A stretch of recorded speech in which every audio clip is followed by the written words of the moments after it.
The world is getting ever more volatile by the day, which means leaders have to adapt faster than ever to new challenges. I'm Chester Elton, and this is my co-author and dear friend, Adrian Gostick. Well, thanks, Chess. Yeah, when we face change, most of us tend to stick with behaviors we know. We often stifle innovation and growth. Well, how do we avoid this trap? And that's what we're going to talk about today with our guest. We hope that the time you spend with us will help remove the stigma of anxiety and mental health in the workplace and your personal life. And with us is our new friend, Jacqueline Brashy. She's a PhD. Jackie is the co-leader of the McKenzie Health Institute and a senior expert in the area of people and organizational performance. She is also a research fellow at VU Amsterdam, an adjunct professor at IE University in Spain in the area of sustainable human development and performance, and serves as a supervisory board member of Save the Children in the Netherlands.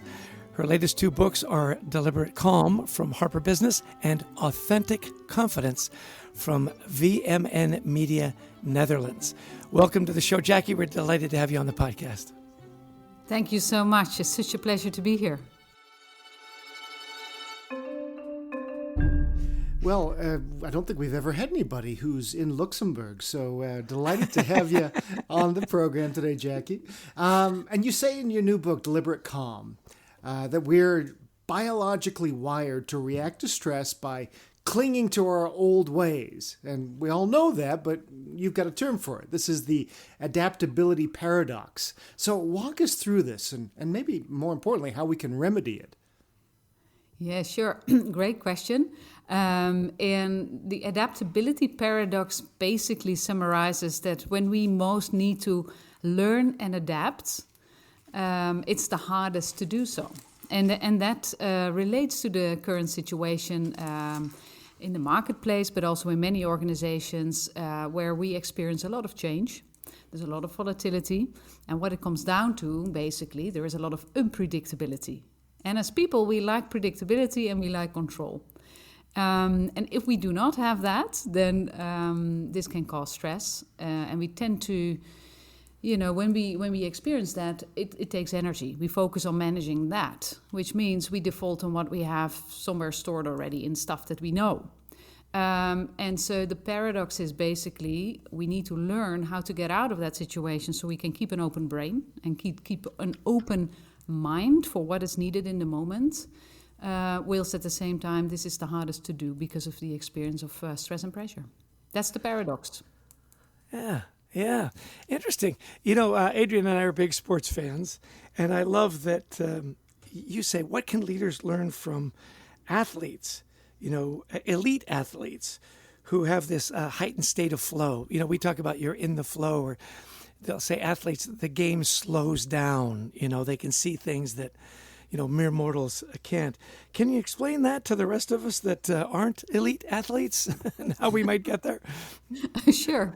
So the analogy can be super helpful indeed to learn from, because what athletes have learned is so they practice many times the same activity that they need to apply in sports. For example, tennis, right? The forehand, backhand, and they have really learned this skill and they've practiced by repetition so many times.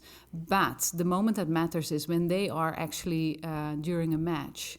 And when the stakes are high, when they really need to perform, that's when the learned skill that have practiced multiple times before then needs to be perfect. And in our book, we talk about how leaders may experience high-stakes situations, but it's familiar territory. And this is a bit analogous to what top athletes actually also focus on. The rules of the game, as long as they don't change, what they need to do is manage stress and focus on reducing the stress and the interference of stress and just focus on what they know. And that is when you can go into the flow, right? And that is basically what we're talking about. So what is the difference between being in the flow and like muscle memory? You talk about lots of repetition.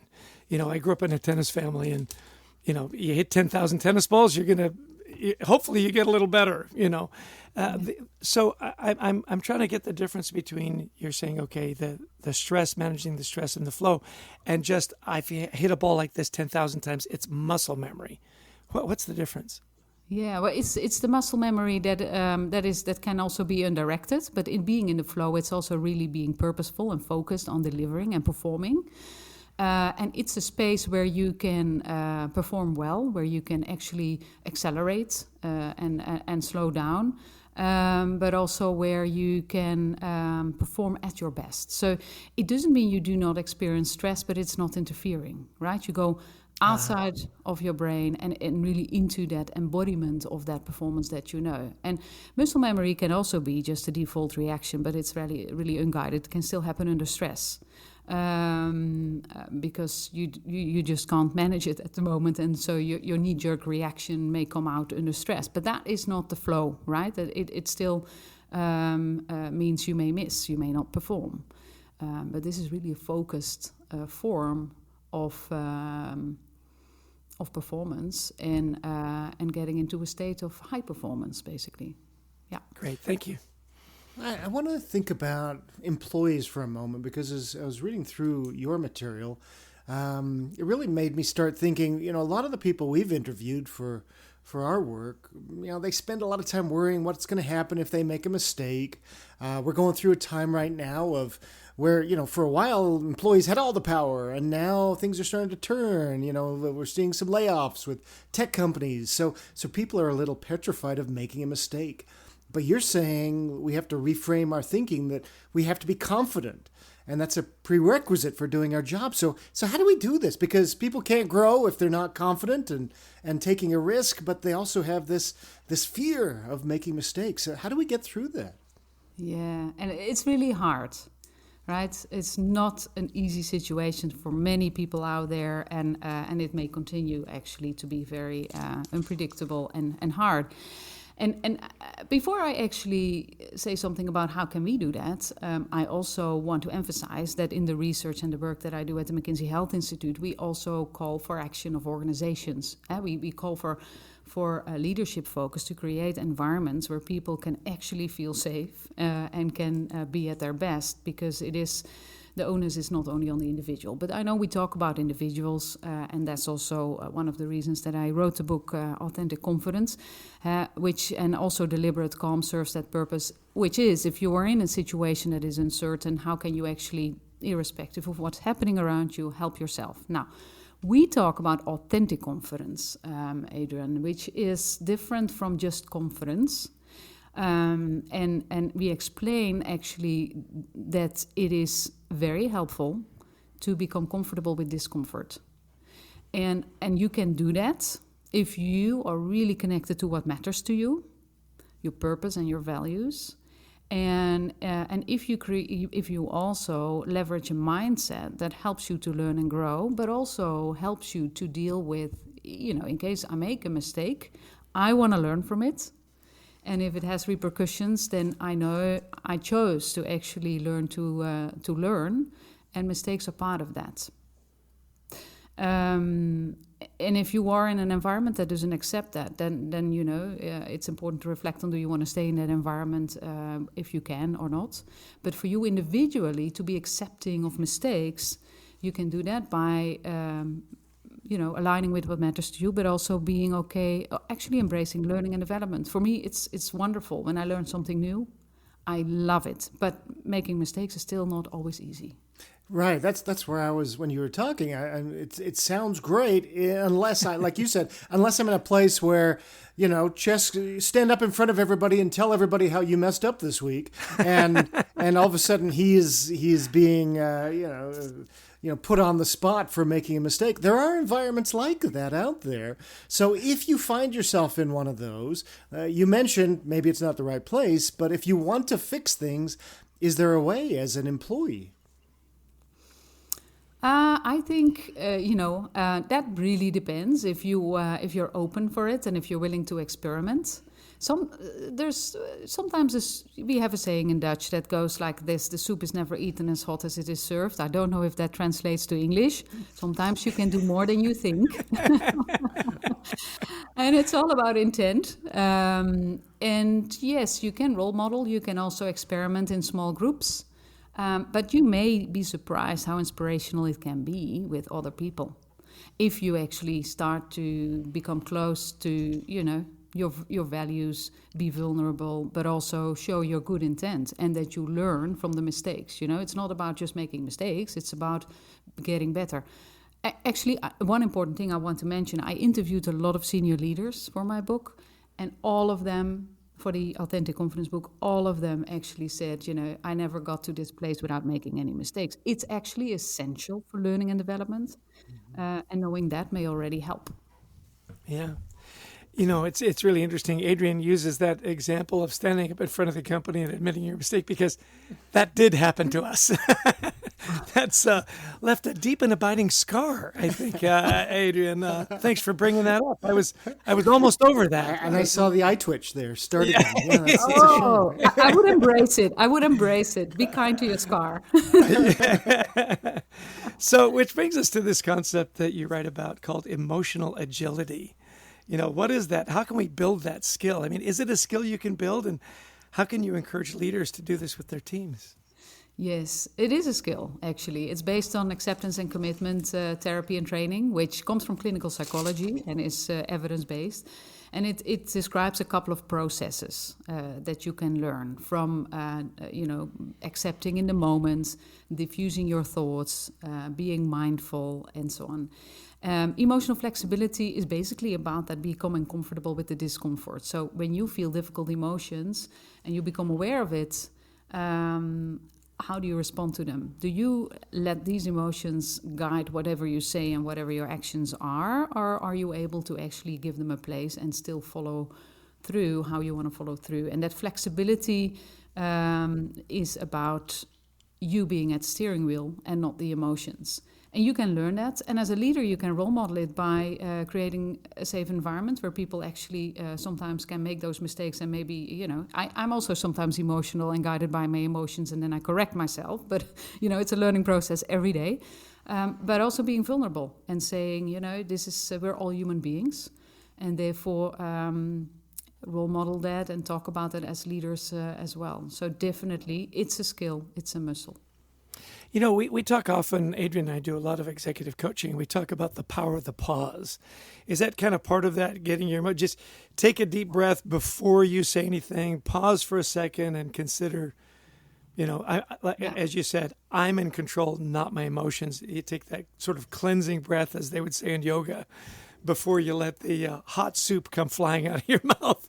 I'm sure that's not quite the saying in Dutch, but you get the visual. Yeah. We're quite flexible in Dutch, No, it makes a ton of sense, Chester. And sometimes we talk in our book Deliberate Calm about those 5 stages of awareness. Sometimes you're not aware in the moment, and also how you can build that awareness, which is something that you do. It's like almost a lifestyle. But the moment when you become aware of a sensation or a thought or behavior that is not effective in the moment, that's where you say, you can take a pause and then decide how to respond. Of course, that depends on how well trained you are. It's not always easy, because with high pressure and high negative emotion, you also need to process the emotion. And are you able to do that? That's something that you can learn. And then you can self-empower. But a lot is in that moment, yeah. And in the deliberate calm, when we talk about those 5 stages, is basically that you work towards the moment where you can practice deliberate calm in the moment. So when it happens, you can pause and learn and adapt and all, as opposed to the early stages of being aware, which is often after the moment. You say something and you regret it the next day. Mm-hmm. Yeah. Never done that. So I don't know. Yeah. No. I have. Adrian has. Sure, you have. Yeah. Yeah, I love it. Hey, how can people learn more about your work, Jackie? Where would you send them? Oh, well, they can find everything or a lot about me on LinkedIn. I publish all the podcasts and writings and so on over there. Yeah. So in our writings, we've talked sometimes about people having to fake confidence, and leaders need to be a little bit more aware when that maybe is going on. We call it the duck syndrome, right? The idea that people try to look like they're floating, wonderfully on the water, but underneath they're paddling like mad. So what are some ways that managers can help individuals understand, especially you've talked a lot about vulnerability. They don't have to have everything figured out, especially during times of change. How can you get your team to be a little bit more vulnerable and, admit when they need some help? Yeah, well, that's a process, Adrian. It's one, of course, are you a role model as a leader? And do you create an environment where it's safe to actually be open about that? And next one is, do you know your team? So how do you build a relationship with your team so that you actually start understanding people? And then you can explore certain questions or inviting people to the table. But everything you do as a response to people trying makes a huge difference if they try again. Do you encourage? Do you acknowledge? Do you really see people, etc., etc.? So there are multiple things, but it starts with the leader itself. Often leaders underestimate even the little things that are seen by leaders, by people in the team, that they pick up as a potential signal for something, right? And there's a lot going on in the icebergs of people's brain. So, but relationship building is very important as well as part of this. What makes people tick, etc. Yeah. Excellent. That vulnerability part, and that paying attention and noticing is really key, isn't it? Isn't it, for leaders? In the post-pandemic world, and we say that depending where you live, it isn't maybe not quite post-pandemic yet, but in the post-pandemic world, what do you think is next in your world for people and organizational performance? Like, what are wise and insightful leaders? What should they be looking for? I think it is really that concept of leading through chaos and adaptability and learning how to do that. Because, we're in hybrid working space, we are in uncertainty, we are in a space of new innovation, creativity, but also change in organizations. And no longer do we as individual leaders have all the answers, and we know that for quite a while. But now it's really about, okay, now we need to make it happen. And learning that is essential to it. It's not about, do I have enough skills in my backpack to do the hard side of things. It's also about, how do I connect all the dots together. So essential. Yeah, it's interesting. I read a great quote from one of the Stoics. They say if you want a new idea, read an old book. And I think it was Marcus Aurelius who said, things that have never happened are happening all the time. And once it happens, it'll happen again. So, history does repeat itself. And yet this idea of leading through chaos and the unexpected, boy, we've seen that more than ever with, sort of blow after blow and the flow of information, which seems to be nonstop. So, yeah. So your advice is learn how to manage through chaos. Did I get that right? Yes, definitely. Excellent. And, yeah, and what I would, you're right. When I was reflecting what you said, things that have never happened before happen again. You said it in different words, but it is about a different context and getting the ideas to the table. Right. And working together, on this. It's like you mentioned a moment ago that leaders used to have all the answers. That's why we made you the leader. Today, it's a little different. It's leader doesn't have all the answers because nobody knows what's happening, but the leader directs and nudges and incents and inspires people to work with them to find those answers. And I like that way of thinking about the future. Yeah, and Adrian, I would love to build on that a little bit, because yet what you see is our default reaction is to try to control and execute and do the things that we have done before. And there is a time and space for that as well in the mix, but we need to recognize when is it actually about execution and focus and do what we have done before versus when do we need to step back and actually take a pause and create that space. And that it is that constant agility between those two worlds that is very hard to do, but essential. Wonderful. Well, this has been a really, insightful, deep conversation. Jackie, we're thrilled that you came on today. We're always interested in the self-care tactics of successful people like you. Working with not only McKinsey, but multiple universities, et cetera. Walk us through a few practices that you've found to help you thrive mentally, especially in this time of constant chaos. Yeah, well, it's a long list. I'll give you a few. And I also want to emphasize that I'm not always perfect in doing this myself. So self-acceptance is one of them for sure, and kindness. Or self-compassion, actually, is what I meant. No, I love, the basics need to be in place. Take care of your sleep, take care of your nutrition, and take breaks during the day. Everybody knows about it. It's hard to do sometimes, but be intentional about that. But then breathing is an essential part of practices that I apply. Beyond block breathing or the well-known physiological sigh, as Andrew Huberman talks a lot about. He's a professor from Stanford. But then I do have other practices. There's a specific pose that is really helpful for me from yoga, which is called, it opens the heart, which it was very hard for me to do when I just started it. It's the camel pose. I always would become dizzy, and since I started practicing, it really made a huge difference. It created the space and openness. Now, there's not. I'm never going to be, and we are not dogmatic in our books about what works because it's really very personal and individual. But a couple of general rules: breathing, sleep, nutrition, and cardiovascular activity. And then, of course, the reframing activities. So there is a lot possible. And I would say, if you want to know all about it, read the books, of course. Excellent. Good for you. A little bit of marketing there at the end. Hey, if there's one or two things you want people to remember from the conversation, what would that one or two things be? Great question. I would say... this is a lifestyle. It's not a quick fix if you want to learn the skills that we spoke about. And the second one is you don't need to suffer. There are techniques which is related to this. And then be intentional. So it's all connected. Be intentional. It is you don't need to suffer. You can learn skills. And it is about a lifestyle, not a quick fix.